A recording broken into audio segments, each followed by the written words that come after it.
Octavian Attacks Pompey, Mylae 36 BC, post-Civil Wars, let's go. In previous episodes covering the period between Getting towards 41 the and end, 38 ladies BC, and gentlemen. we saw how Octavian defeated Mark Antony's brother Lucius and his wife Fulvia in Italy, while Antony's lieutenant Ventidius successfully repulsed a Pompeian Parthian invasion in the east. At the same time, the uneasy alliance agreed at Misenum between Octavian, Antony and Sextus Pompey had disintegrated, despite the three men all being linked by marriage. The Peace of Misenum was broken less than a year after it was made, and the Sicilian War It was never going to reignited. last, really, was it? In this episode, we shall cover Octavian's planned invasion of the island, and the numerous disasters that plagued the expedition. What are When the these Romans disasters conquered a then, new ladies and territory, gentlemen? there was always one surprising thing. Hi, the subscribers can open a... Octavian likely had been actively looking for reasons to undermine the peace treaty and declare war on Sextus. Antony's extortion of Sextus's provinces and the defection of Menas to Octavian had certainly been significant factors, but more importantly, Octavian's forces had also captured pirates around the Mediterranean who Octavian proclaimed were in service to Sextus, despite Sextus denying this. To add personal insult to this, Octavian divorced Scribonia, the daughter of Sextus's brother-in-law. Even more egregiously, Octavian had declared this divorce in October 39 BC, immediately after Scribonia gave birth to his only natural child, Julia. In all likelihood, Octavian had used the Pact of Misenum merely to buy time to consolidate his position until he was ready. He still got a child out of it. Interesting. By the spring of 38 BC, his forces were amassed, though the precise numbers for this time are unclear. Almost non-stop war had drained Italy of its manpower, but soldiers had been raised from provinces in Illyria, Gaul and Hispania. Octavian would have had approximately 25 legions under his command, though how many he had immediate access to is unknown. His fleet size is also hard to know, though it must have been large enough for Octavian to feel confident to challenge Sextus, so perhaps 150 to 200 warships would be a reasonable estimate. Octavian split this force into two parts, planning to attack Sicily from two fronts. The first, sailing from Etruria, would be commanded by the defector Menas and Calvisius Sabinus, an officer who had served competently under Caesar's command during the Pharsalus campaign. Nice. The second, leaving from Tarentum, would be commanded by Octavian himself. The army, meanwhile, would march down to Rhegium in preparation to be transported across to Sicily once the Pompeian fleet had been annihilated. Okay, smart. Upon hearing of these movements, Sextus similarly divided his navy into two, commanding one portion in Messana, awaiting Octavian's arrival, while sending a second portion under his freedman Menecrates to confront Menas and Calvisius. Okay, so this is the first battle, and how's it going to go? Menecrates' fleet came upon the Etrurian fleet at night near Cumae. However, neither side wished to risk a dangerous night battle, so Menas and Calvius retreated into the bay. When morning broke, they drew their fleet up in a defensive crescent formation, with Menas commanding the left and Calvisius the right, positioning themselves as close to the shore as possible, so that Menecrates' ships would not be able to break through their line. Menecrates exploited this, attacking across the line and pushing Octavian's fleet back, where many of their ships were either beached or caught on rocks and rendered immobile. Menecrates, with the advantage of the open sea at his back, was able to continually cycle fresh ships into the fight, while much of the Caesarian fleet was effectively stranded. They just had to hold their lines. It was as if Menas and Calvius' men were like land forces contending against sea forces. Yeah, they just had to stay still. As the battle raged, Menecrates caught sight of Menas' ship and ordered his vessel to attack. The two ships rammed into each other and grapples were thrown, binding the two ships together, with fierce fighting breaking out on the decks. Okay, Menas' ship was slightly taller than Menecrates', so his men had a slight advantage, as arrows, stones and javelins flew between the two crews. During the fighting, both commanders were wounded. Menas was shot through the arm with an arrow, and Menecrates took a javelin to the thigh. The latter was rendered unable to fight, but continued to urge his men on to the thigh. The latter was rendered unable to fight, but continued to urge his men on. Despite their brave fighting, however, Menace's men gradually got the upper hand, and rather than be taken the captive, Pompeians just got the flung himself into the better of sea this and fight. drowned. Calvisius, keen to capitalize on this success, moved his ship and a few others to Menace's flank, managing to cut off part of the Pompeian ships there and forcing them to retreat, with Calvisius in pursuit. Shit. Nonetheless, the move had weakened the Caesarian right, and many were destroyed or burnt on the rocks, the remnants only being saved by the return of Calvisius' ships. It wasn't a win for either side. The battle really, ended as night fell. The Caesarians had had the worst of the fighting, losing far more vessels than the Pompeians.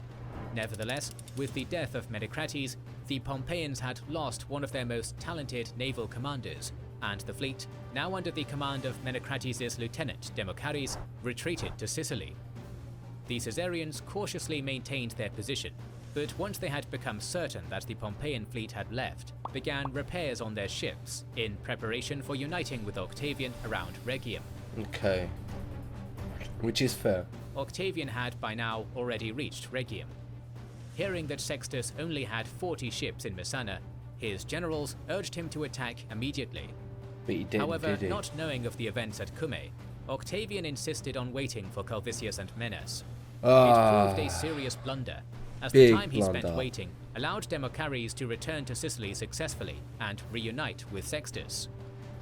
When news of the battle did reach Octavian, he decided to sail through the straits to meet the other portion of his fleet. As he did, however, his fleet was harassed by Sextus's ships that attacked along various points of the line.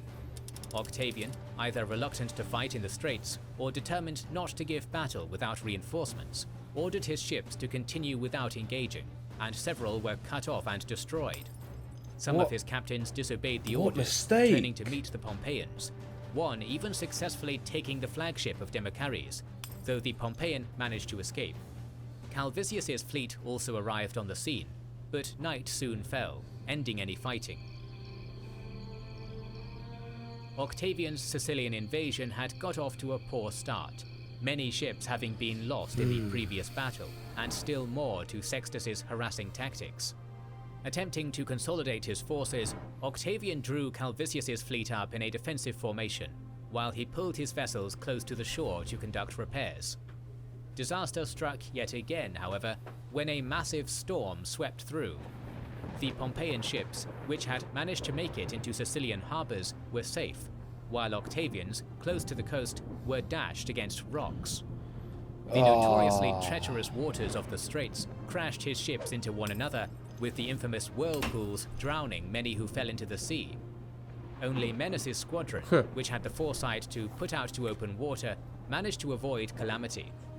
It was a scene of utter carnage, with the cries of men thrown overboard lasting throughout the night and crushing his men's morale. By the time the storm finally broke, most of Octavian's fleet, including the sailors, had been lost. Shit, including the sailors. By approximately the summer of 38 BC, Octavian realized that his invasion had been a failure, leaving the fleet and making for Vibo, warning his friends and generals to be prepared for any potential uprisings against him, and stationing men along the coast in preparation for an invasion of Italy by Sextus. So he doesn't think he's going to be able to invade now. So it was all for nothing. Shit, and he's got to prepare for the repercussions. When Sextus got wind of these events and how devastating the storm had been, he interpreted it as a sign of the gods' favor and proclaimed himself the son of Neptune. Despite the significant losses Octavian had suffered, Sextus did not press his advantage, likely because he was not confident that he would have the manpower to pull off an invasion of the mainland. Smart. Octavian, however, was not a man to give up easily.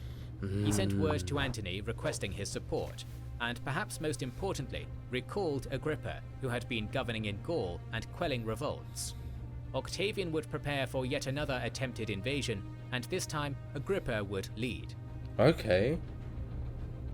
Why is he delegating it to Agrippa? For 37 BC, despite being significantly under the traditional minimum age for the office, and immediately undertook the task of creating a vast fleet for Octavian. However, he soon realized that there was no harbor on the west coast of Italy to house such a large fleet. More importantly, he would need a port where the ships could be constructed secretively, free from attacks by Sextus's forces. So where's he going to go? Agrippa began the construction of one of the Roman Republic's greatest engineering achievements, the Portus Julius. Agrippa knew that Lake Averno would be hidden from any ships sailing the coast, so he planned for this to be the base of his harbour, linking Lake Averno to Lake Lucrino with a canal, and from Lucrino to the sea with a second canal. The harbour he built would prove to be large enough to hold the whole fleet and conduct training manoeuvres. Combined with a large tunnel that led to the port from Cumae, the Portus Julius could build ships, train sailors, and supply without any risk of detection from the sea. It was a marvel of logistics and engineering, the ruins of which can still be seen under the waters today. Ooh, that would be sick to see.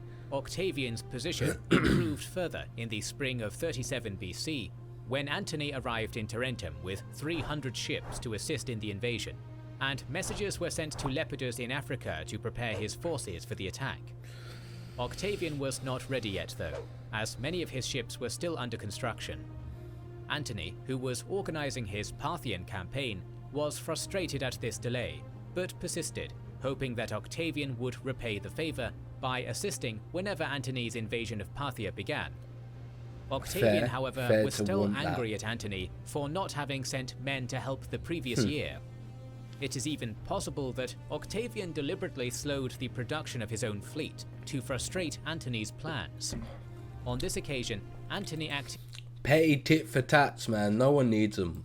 As the bigger man, probably listening to the advice of his wife, Octavian's sister Octavia. He assured Octavian they were allies with no bad blood, working towards the same common goal. The two were reconciled, declaring that they and Lepidus would hold triumviral power for another 5 years, without consulting anyone else, including Lepidus himself. Wow, that is strong. Octavian nonetheless felt he had no choice but to delay the invasion again the following year. Antony, unable to postpone his Parthian invasion any longer, offered a compromise by gifting Octavian 130 ships in return for the promise of 4 of Octavian's legions. Octavian gladly accepted the offer. Interesting. Do you think that was a fair trade? Menas, for unknown reasons, defected yet again, going back to Sextus's side. Calvisius, who failed to report this to Octavian, was removed from his position, and Agrippa was made overall commander of Octavian's navy. Okay, nice. By the spring of 36 BC, Octavian was ready. He had roughly 300 ships, including the 130 of Antony under Antony's lieutenant Taurus, and 21 legions picked for the invasion. Lepidus was also ready in Africa with 70 warships, 12 legions, and auxiliaries. The plan was simple. Taurus would attack Sicily from the east, Lepidus from the south and west, and Octavian and Agrippa from the north. They would effectively attack Sicily from all sides and overwhelm it. The invasion began, but yet again it was plagued by disaster. Lepidus, sailing from Africa, was hit by a large storm that destroyed almost 1,000 supply ships in the crossing. The same storm also hit Octavian and Agrippa's section, forcing them to return to Italy to spend 30 days repairing their vessels. Despite these setbacks, however, Lepidus's contingent had successfully landed on Sicily, besieging Lilybaeum and winning over other cities in the area. In an attempt to capitalize on this foothold, Lepidus tried to transport 4 more legions over. However, they had not been provided with an escort to move them quickly, and elements of Sextus's fleet could attack them in the crossing, causing 2 legions worth of men to be lost in the fight. 2 Nevertheless, legions. Sextus still acted cautiously, keeping his fleet safe in port, and sending a relief force to Lilybaeum. This lack of offensive action caused Menas to once more change sides, defecting back to Octavian, who readily accepted him, but ordered him to be watched closely. He just needs to die. Limited command. Nah, he just needs to die. When Octavian sailed his portion of the fleet to the Aeolian Islands and still got no response from Sextus, it encouraged him to be even more aggressive. Leaving Agrippa in command of the fleet, He returned to Italy to take 3 legions to Taurus in Tarentum, intending to lead Taurus's force personally to attack from the east. Okay. At the same time, Agrippa would continue attacking Sicily from the north. Agrippa left around 50 ships in port at Hiera and sailed with perhaps 100 ships to Mylae, where he had learned that Demochares was stationed with 40 ships, hoping to win a quick and easy victory. Well, I mean, you're more than Sextus, doubling meanwhile, it. heard I'd of this understand. movement and sailed personally to Demochares' position with a further 115 ships. Oh shit. When Agrippa realized he was now facing almost all of the Pompeian navy, he immediately sent word back to Hiera to bring up the rest of his ships as quickly as they could and drew up his fleet for battle. Shit, he's Sextus drawing them up chose now. not to command the battle personally, instead observing from the shoreline and assigning command to his lieutenant Papias. The Pompeian fleet was slightly larger, and with years of naval experience were the better sailors, sailing in slightly smaller and faster ships, prioritizing naval skill and trained to disable enemy vessels. On the other hand, Agrippa's fleet had heavier and slower ships, built primarily for boarding enemy ships, to better utilize the Caesarian advantage in more experienced infantry. On top of this, the greater size of Agrippa's ships meant that his missile troops on the ship's towers would have a slight height advantage. I see. But he's not got all of The his battle ships there yet. commenced, the Pompeian ships using their greater maneuverability to destroy the Caesarian oars, aiming to isolate individual ships or small groups of the enemy to take them out of the battle. Pompeian ships that got too close were quickly grappled by the Caesarians and pulled closer. Nice. The Caesarians, from their higher decks and towers, showered the Pompeians with arrows and javelins before boarding, many Pompeians abandoning their ships and jumping overboard. During the course of the battle, Agrippa located Papias' ship and engaged it with his own, shattering the hull with the initial ram. Papias was able to escape to another ship nearby and re-engaged. Still, Sextus from the shore realized that the battle was going poorly, are getting backed and up. seeing Agrippa's reinforcements approaching on the horizon, ordered a withdrawal. The Pompeian ships were able to execute a well-ordered withdrawal to nearby shoals, where Agrippa's heavier and larger vessels would not be able to pursue them. Initially, Agrippa planned to blockade the fleet to keep them pinned, but convinced by his captains that he should not risk losing his victory to a storm, he agreed to withdraw. Yeah, It had nonetheless been an overwhelming victory for the Caesarians, Agrippa losing just 5 ships and managing to capture or destroy 30. After numerous disastrous setbacks, Octavian's invasion of Sicily finally had its first significant success under Agrippa. Lepidus' siege of Lilybaeum was still ongoing, and the capture of some smaller towns in the area had given him a foothold in western Sicily. Hearing of Agrippa's success, Octavian was eager to capitalize on it and secure a similar base in the east, sailing with 3 legions and the rest of the navy, and landing around Tauromenium. Sextus, however, was a shrewd commander, and not to be underestimated. Leaving a small portion of his fleet at Mylae to give the impression that the harbour was still full, Sextus sailed with most of his ships under the cover of darkness towards Tauromenium. Nice. Octavian would soon find himself almost completely surrounded and fighting for his life. Shit. In our next episode, we will cover this battle and the rest of Octavian's Sicilian invasion. So make sure you have subscribed and pressed the bell button. You know I'm subscribed, you know I've got that bell icon, and I hope you guys have as well. If you haven't already, head over to their page. That link is in the description box down below. If you're enjoying my reaction, looking forward to the future reactions and the next episode of this series, you know what you need to do. You need to like, comment, subscribe, hit that notification bell, and I will catch you in the next video.